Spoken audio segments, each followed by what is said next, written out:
gente, aqui é a Rafa Fustanha. Eu já tinha soltado um shorts aí pra mostrar pra vocês que eu tive coletiva de imprensa com a galera que fez Jogo da Corrupção. Foi muito bacana estar no lugar ali, né, conversar com o diretor, que é o Armando Bó. Se você acompanha aqui o canal, você sabe que eu sou muito fã de cinema argentino. Armando Bó é ninguém menos do que o roteirista ganhador do Oscar por Birdman. Além disso, ele também fez filmes que a gente curte muito, como O Último Elvis. E ele é também o roteirista do filme que não foi o ganhador do Oscar, mas foi indicado com Javier Bardem, Beautiful. Inclusive, eu levei o DVD pra ele autografar e, gente, ele foi incrível, extremamente simpático, mesmo com tempo curto. Ele tava muito disposto, sabe? A pessoa que tá feliz de estar no lugar. Pois é, essa pequena introdução é pra dizer um pouquinho sobre a coletiva, que eu vou jogar depois desse vídeo, um trechinho que eu separei pra vocês. Eu tive contato com esse pessoal, então, tava na coletiva presente a Maria Fernanda Cândido, o Eduardo Moscovis, que são os dois brasileiros, né? O Eduardo Moscovis faz o Castor de Andrade, a Maria Fernanda Cândido faz a esposa, a Ana Maria, que depois, por questões jurídicas, vira Isabel na história. A gente tem o André Esparra, que que é considerada a primeira temporada, é o presidente, que é de 2020, está disponível na Amazon Prime também, e que conta a história de um dirigente chileno que chegou à presidência e foi preso por corrupção. O André Esparra faz esse cara chileno, ele é colombiano de origem, mas ele faz um chileno, e agora no Jogo da Corrupção ele volta como narrador da história, o cara que é pago pela Amazon Prime, né, pra poder narrar a história, essa história que tem no roteiro. O roteiro, a direção e a criação é do Armando Bó, portanto um argentino vencedor do Oscar, mas também muito fã de futebol, que torce pro Independiente. Ele falou isso na entrevista, não sei se eu cheguei a pegar esse trecho, mas fica aqui já registrado. Esse roteiro não é só dele, é da Mariana Levi também. Ela não tava lá na coletiva de imprensa, e tava também o Albano Jerônimo, que é um ator português, gente, que eu fiquei impressionada porque o cara não fala com sotaque. E a gente chegou a perguntar isso pra ele, porque o sotaque do português é muito carregado, é um português diferente do nosso em muitos fatores, né, em muitas, enfim, conotações verbais e tal. E ele falou que ele gosta de treinar o sotaque, que ele fala 6 idiomas, e na história a gente vê como ele tá diferente, ele tá perfeito como João Avelange no Jogo da Corrupção. Eu recebi 8 episódios ou 6, se eu não me engano. Eu assisti o primeiro pra poder fazer as primeiras impressões e não atrasar muito aí pra vocês, mas eu pretendo assistir os outros e comentar aqui também. Então eu vou falar sobre o primeiro episódio. Sobre a coletiva de imprensa, eu tenho a destacar, como sempre eu sou muito sincera com vocês, como foi incrível conhecer o Armando, como eu disse pra vocês. O Albano Jerônimo é de uma simpatia ímpar. O André Esparra eu não tive muito contato, ele acabou sumindo depois, mas infelizmente os brasileiros não deixaram uma boa impressão, ficaram meio it's art, don't touch, né, a gente não teve contato com eles, saíram fugindo, a gente não pôde nem pegar o mesmo elevador, então fica aí meu registro, né, que eu achei bem too much isso, né. Tipo Vaiola, né, gente? Pra ser muito sincera com vocês. Mas eu agradeço muito a oportunidade do Festival do Rio, da Atômica e da Amazon Prime de estar nessa coletiva, de poder participar, de fazer pergunta, enfim, né? E de estar ali sabendo mais sobre uma produção que particularmente eu não assistiria com um monte de produção que eu assisto. Eu acho que o bacana das parcerias de editoras e de distribuidoras e de streamings é que eu acabo saindo da minha zona de conforto e vindo aqui comentar com vocês produções que de repente passariam, né? Eu gostaria de assistir, mas eu acabei não vendo. Então vamos lá comentar agora sobre o Jogo da Corrupção, o primeiro episódio, as primeiras impressões que eu tive. Bom, o nome do João Avelange, na verdade, é Jean-Marie. Ele é filho de belga e, pra quem não sabe, ele foi presidente, né, da FIFA durante muito tempo, de 1974 a 1998. E dele eu lembro muito bem, porque a época que eu joguei futebol, que eu era fã de futebol, que foi de 94 a 98, foi exatamente a época que o João Avelange era o presidente. Então eu respirava as histórias dele e tudo. Então dessa época eu me recordo bem. Que vai contar e vai relembrar também alguns flashbacks é dele ali nos anos já da década de 60, 1966, né, até 1970, esse primeiro episódio, onde ele é o presidente do CBD, é a Confederação Brasileira de Desportos, né, esse é o nome que é dado, né, então a antiga, acho que é a CBF, né, gente, que virou depois, é isso, amor? Meu marido tá fazendo assim, sabe mais de futebol do que eu, lógico, né, e aí, então ele era o presidente. Durante esse tempo a gente percebe, durante esse primeiro episódio, que ele é um cara totalmente voltado pro futebol. Ele é muito fã de futebol, ele respira futebol e ele fica incomodadíssimo, por exemplo, em 1966, quando o Brasil joga com a Inglaterra, e ele começa a perceber o preconceito que tem contra os brasileiros. E isso é bem nítido nesse primeiro episódio, em diversas reuniões que ele tem com outros presidentes de outras confederações que nem são uma potência com títulos como o Brasil, como eles diminuem os brasileiros, né, e botam lá em cima os europeus. Eles tratam a gente como povo subdesenvolvido mesmo. E também tinha aquela fixação por gente que gostava do Pelé e gente que tinha horror do Pelé. Como tudo nessa vida, como seria o Neymar, que tem gente que acha ele essencial pra seleção. Não tô fazendo comparação de qualidade, tá, gente? Tô fazendo comparação de dias atuais. Essencial pra seleção, e tem gente que acha, né, que ele é um caicai, que, enfim, que não merece estar na seleção, que outras pessoas deveriam ter oportunidade. A gente também ouve isso em vários momentos, mas o João Avelange sempre acreditou no Pelé, mas em alguns momentos, quando ele erra, ele também é bem humano de sair, falar com ele, consolar. Ah, que isso, não se preocupa, a gente sabe que você jogou bem e tal, e sair, e a primeira coisa que ele faz é falar mal dele. Então, bem, né, vida real, assim, bem a gente mesmo comentando sobre futebol. Nesse primeiro episódio, a gente vai ver, então, ele dizendo que vai se afastar depois da saída dele pra Inglaterra pra esposa dele. A esposa dele chega a comemorar isso. Ele tem uma filha que depois, gente, se vocês lembrarem isso, eu recordo bem, ela foi a esposa, e aparece ele muito jovem, o personagem, do Ricardo Teixeira, né, do presidente também, né, da CBF, que foi super corrupto, e que foi afastado em 2012, pagou milhões pra não ser preso. Depois entrou o Marinho, que também foi preso. Enfim, parece o governo do estado do Rio de Janeiro. Entra um, sai outro, um é mais corrupto, o outro vai preso, é a vez de entrar outro ladrão. Mas é assim que acontece. Por enquanto, ainda não se fala muito de corrupção nesse primeiro. Ele tá tentando comer pelas beiradas, mas dá pra entender o seguinte, que ele nadava conforme a maré. O foco dele era o futebol, mas se os militares estavam no poder, ele andava com os militares. Mas ao mesmo tempo, o melhor amigo era o Carlos Saldanha. O Carlos Saldanha era um jornalista comunista que chegou a ser técnico da seleção e foi afastado porque os militares pediram. Ou seja, ele ia andando ali conforme, né, aquela pessoa assim, né, arroz de festa, tá onde tá e protege. Não tem exatamente uma ideologia. Ele mesmo dizia que a ideologia dele era o quê? O futebol. Tanto é que ele se envolve com um contraventor que é muito bem interpretado pelo Du Moscovitch, que é o Castor de Andrade, que eu já falei sobre a série dele da Globoplay aqui. Vou deixar o cardzinho aqui no final. E pra criar ali, pra dar dinheiro, pra ter investimento na seleção. Se vocês não lembram, e esse no primeiro episódio não vai aparecer exatamente, mas ele chega a comentar, o João Avelange, ele foi o culpado pela FIFA, né, pelo futebol brasileiro virar um marketing que ele é hoje. Então ter produtos, ser televisionado, tudo isso aconteceu com ele no poder. Porque antes disso, o futebol era aquele só de venda de ingresso, estádio, tudo, pouco televisionado. Ele fez com que virasse esse império. Então, ao mesmo tempo que ele é muito importante para a história do futebol, né, e para a história do futebol do Brasil também, porque ele defendeu com unhas e dentes, né, e lutou ali pelo espaço do futebol brasileiro ser reconhecido de verdade, não somente dentro de campo, porque isso a gente já era. No final do episódio, a gente já tá na década de 70 com 3 títulos, a gente continua sendo tratado como lixo pelos ingleses, franceses, alemães, espanhóis, e ali, principalmente pelos ingleses, né, mas ali também tenta se unir com o pessoal da América do Sul, América Latina, pra formar ali um pessoal que se protege. Um exemplo é que ele vai até a Suíça, vai até Zurique, e numa reunião com presidentes das confederações de futebol do mundo todo, ele dá uma ideia. Foi ele que deu a ideia dos cartões vermelho e amarelo. Eles riem dele no meio da reunião, ele sai, minutos depois, né, ou dias depois, é postado que o presidente da FIFA atual, que era um inglês, tinha criado os cartões amarelo e vermelho. Ou seja, roubada a ideia dele na cara de pau. Também tem outras questões bem interessantes nesse primeiro episódio, onde a gente vai ver que ele, a FIFA, né, então o pessoal ali, né, que tava comunando contra o Brasil, mal comunando contra o Brasil, eles querem pegar alguma coisa errada, eles então pegam o Brasil para fazer um antidoping. Numa noitada que eles estão comemorando ali os bons resultados. Inclusive o Zagallo, todo mundo ali que a gente já conhece, né, tá pego ali fazendo coisas que não são exatamente, né, legais pro futebol. Então eles iam realmente fazer o teste com eles e ia pegar alguma coisa errada. Eles acabam montando ali uma festa, né, pra eles. Tira aqui a doguinha. A minha cachorra tá subindo. Então eles acabam montando ali uma festa pra eles com muita droga, né? Muitas mulheres e tudo, pra eles beberem bastante, não estarem bem em campo, onde tem um jogo muito importante.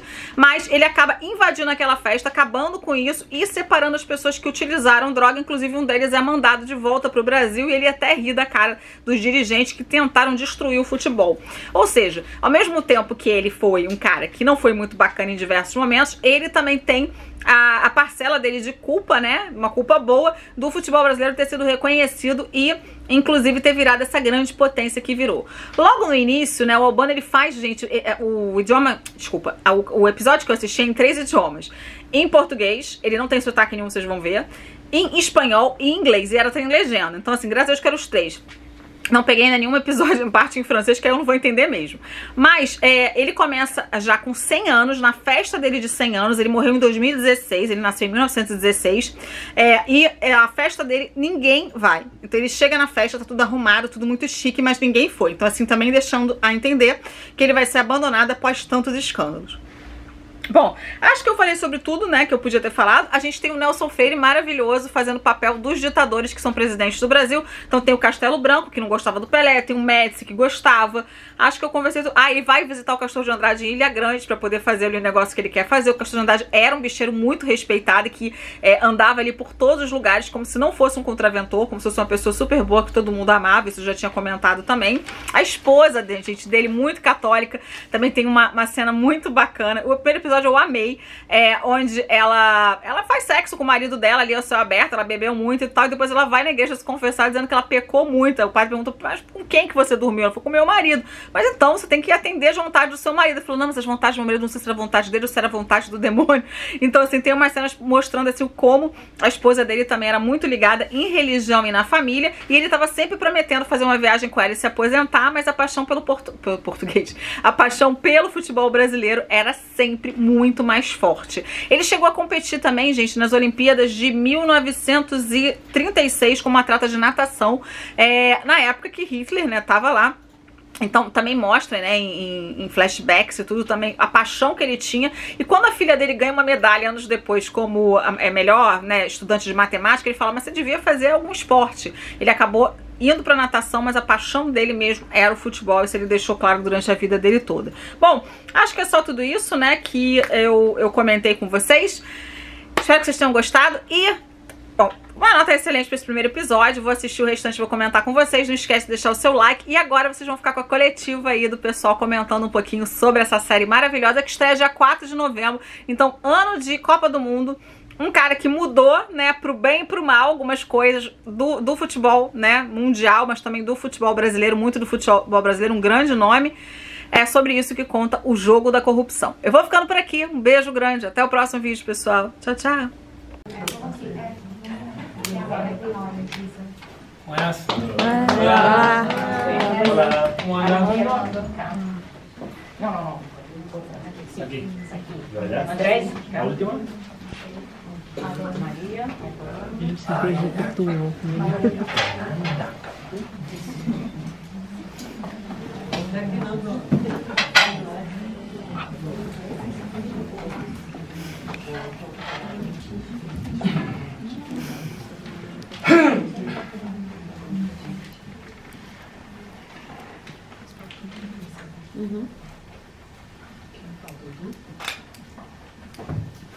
Buenas a todos. Hola. ¿Cómo andas? ¿Todo bien? ¿Dónde está Castor?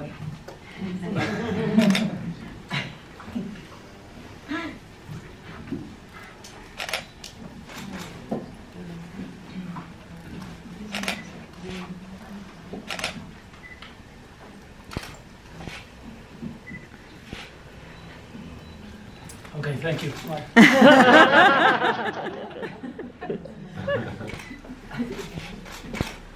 Ai.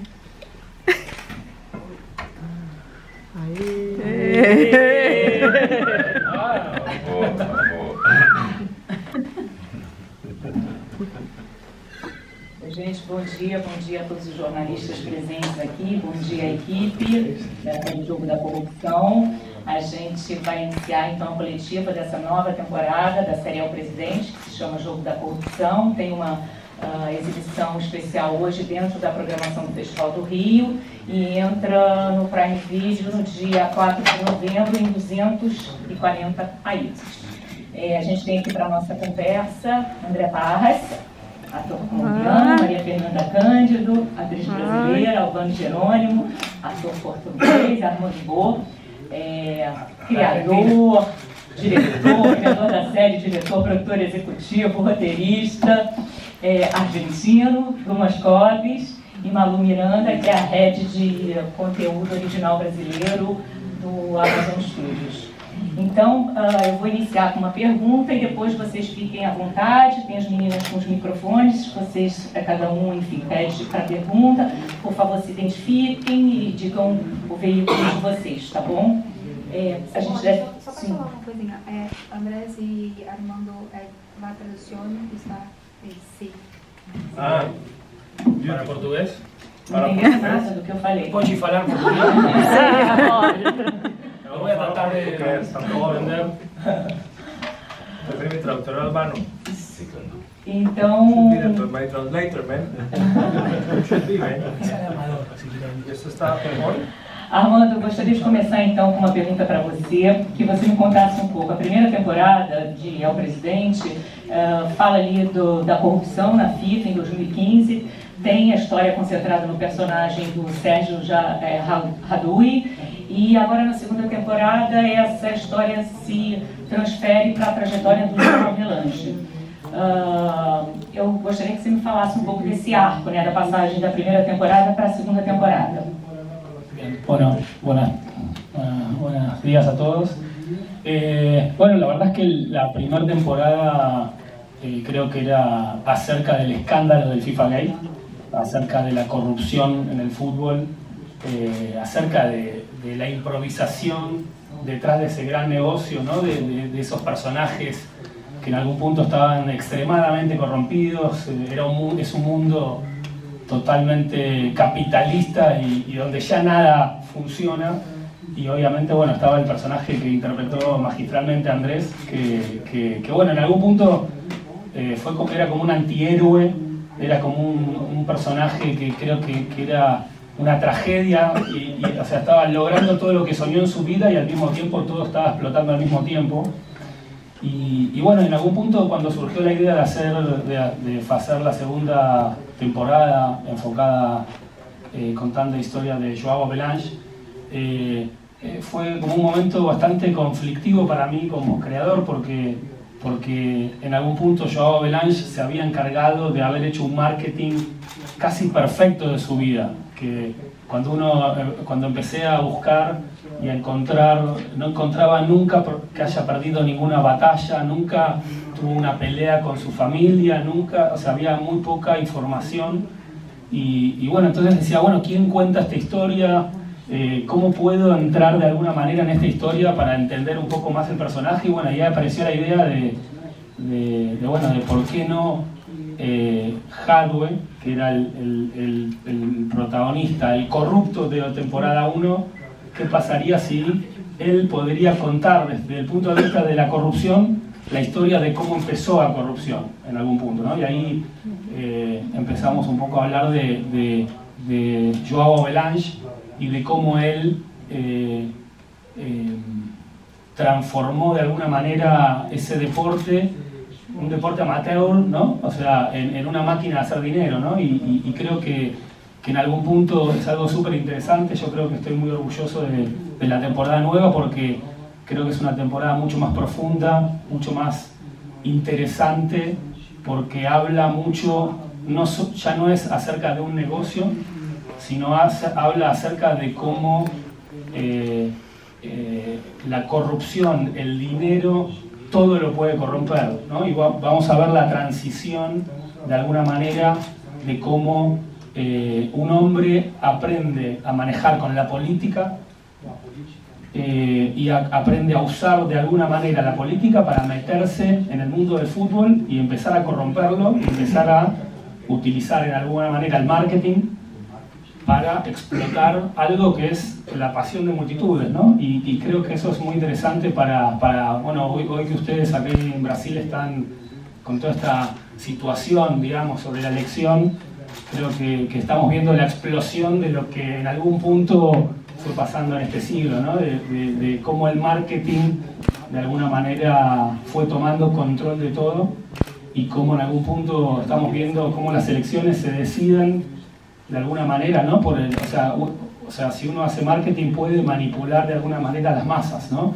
Y a la gente. Entonces creo que la serie es súper interesante, cómo Joao Belange va aprendiendo a cómo utilizar de alguna manera los recursos para aprender a cómo agarrar poder, a cómo utilizar de alguna manera el marketing para explotar un deporte que era bastante romántico, ¿no? Apasionante, o sea, era algo muy puro y que de alguna manera, ¿no? O sea, se fue corrompiendo y de alguna manera explotando, ¿no? Pues yo soy fanático del fútbol, yo veo fútbol todos los domingos y lo consumo, pero al mismo tiempo es increíble cómo de alguna manera podemos ver hoy en día, nada, cómo el marketing y la política se mezclaron con el fútbol y cómo de alguna manera, bueno, creo que ustedes lo tienen aquí presente constantemente, ¿no? Incluso en los medios, ¿no? O sea, pero bueno, no quiero entrar en tanto detalle político, perdón.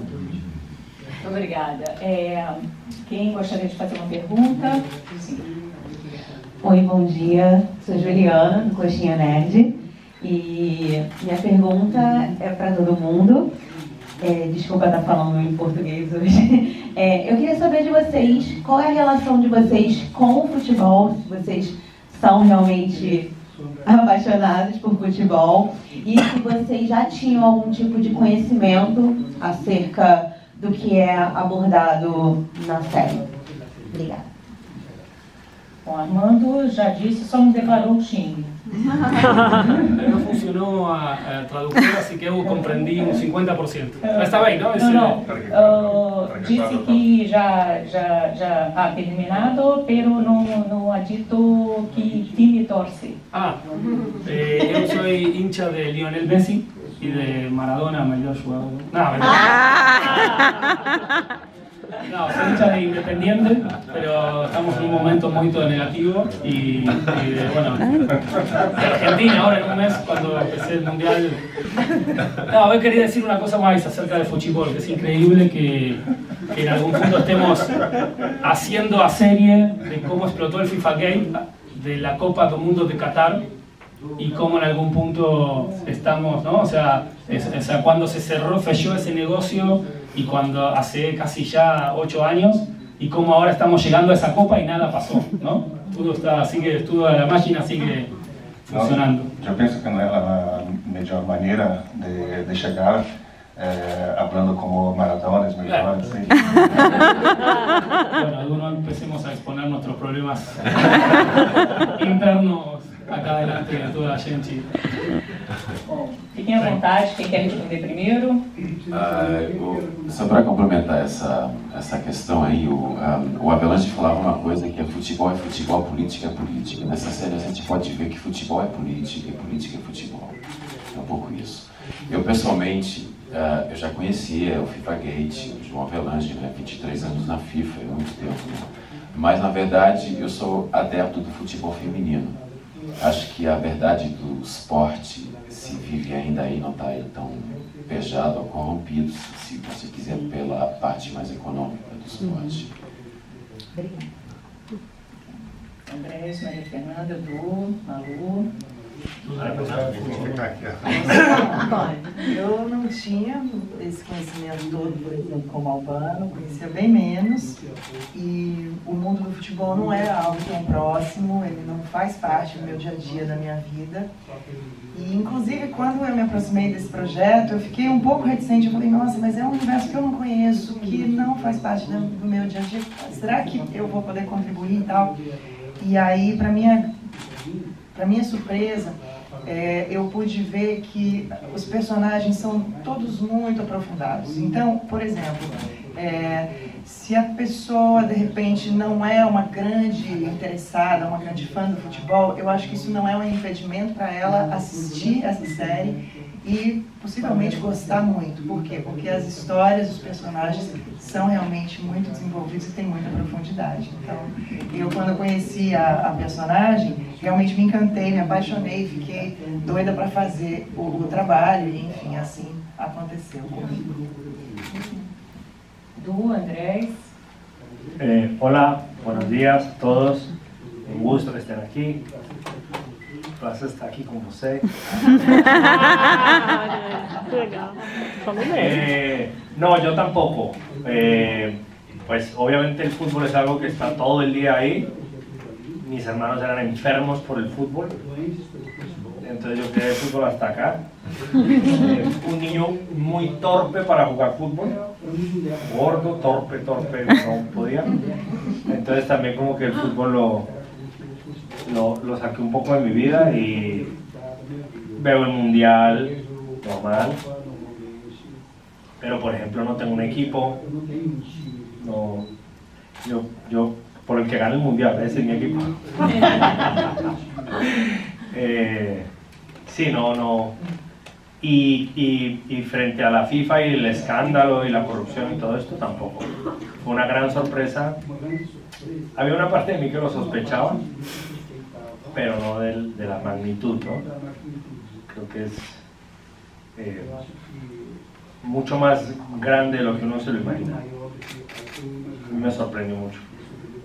Y ni salí de la serie aficionado al fútbol tampoco, ni odiando el fútbol tampoco, sino, digamos, si hoy saliera un anuncio que el fútbol se acaba en el planeta, yo a las 9 de la noche me duermo igual.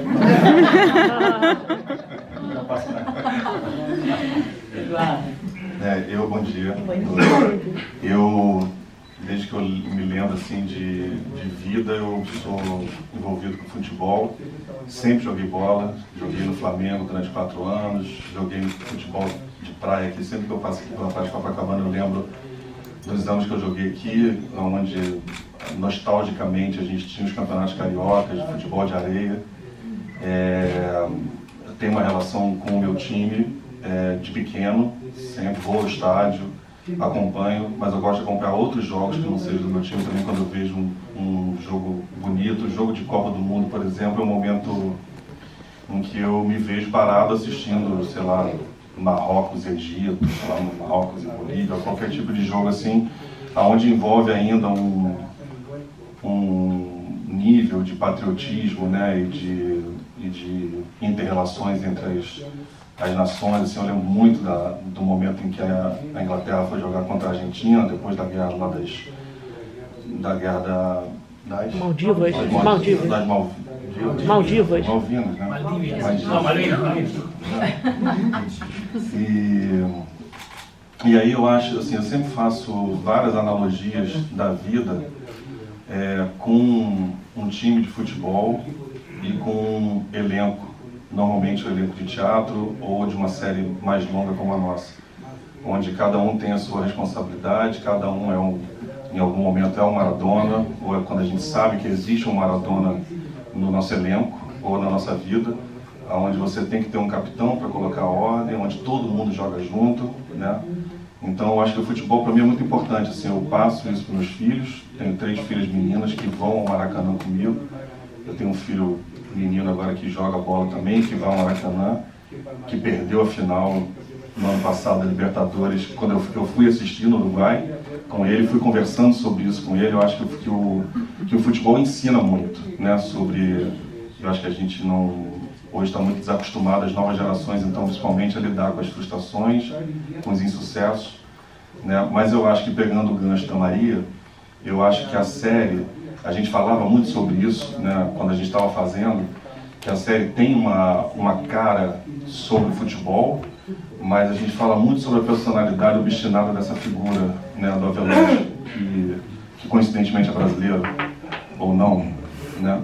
Quando a gente fala da corrupção e de tudo isso, né, e a gente aqui já desgastado com esse tema, independentemente se é política ou não, tudo é política, né? E a gente vive a política agora intensamente. Então, futebol, paixão, amor, troca, brigas, discussões, vitórias, derrotas, né? E a gente comemora junto. A gente está aqui numa pré-estreia como se a gente estivesse numa pré-Copa do Mundo, literalmente, porque aqui a gente é uma seleção do mundo, E é lindo isso. E foi lindo no Uruguai, quando a gente passou 4 meses lá, recebendo nós que ficamos os 4 meses inteiros, um pouquinho mais, e a série conta 12, 15 anos, né, mais ou menos, de arco de história do Avelange. Chegavam muitos atores, artistas de outros países, né, muitos argentinos, japoneses, franceses, e essa possibilidade que a gente teve de troca no auge da pandemia, né, para a gente foi incrível, foi uma experiência arrebatadora. Malu, gostaria de fazer uma pergunta para você sobre o processo de